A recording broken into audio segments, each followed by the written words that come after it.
Hello বন্ধুরা, শুভ নববর্ষ। কেমন কাটছে আপনাদের শুভ নববর্ষ?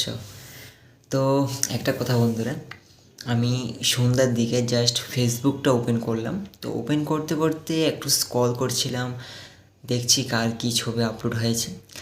তো দু তিনটে মেয়ের অ্যাকাউন্ট থেকে ছবি আপলোড হয়েছে। কি জানেন, মানে নিচে বসে একদম পুরো থালার সাথে একদম পুরো সাজিয়ে মনে হয় 15-20 আইটেম খাবার। মানে আমি একটু থমকে গেলাম। আমি বুঝতে পারছি না সেটা শুভ নববর্ষের খাবার নাকি ওদের ওই সাত ভাত যেটা বলে ওটার খাবার নাকি বিবাহবার্ষিকী খাবার, কে জানে কোনটা। মানে আমার মাথা ঘুরছে। মানে আমি বুঝতে পারছি না ঠাকুর কি আমাকে ছোটো পেট দিয়েছে নাকি ওদের বড় পেট দিয়েছে। মানে খাবার কে খায় ভাই একসাথে এত খাবার? আমি তো জন্মগত একসাথে এত খাবার খাইনি। মানে খেতে পারবো না, মানে ভিতরে ঢুকবে না।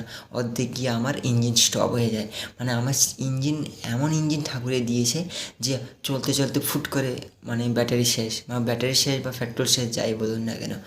কিন্তু আমি এখনও পর্যন্ত বুঝতে পারিনি শুভ নববর্ষের ভোজন, এত ভোজন কি এক বাড়িতে এত খাবার বানায়? কি সারা সকাল 4টা থেকে কি খাবার বানানো শুরু করে, নাকি রাতে 2টো থেকে খাবার বানানো শুরু করে?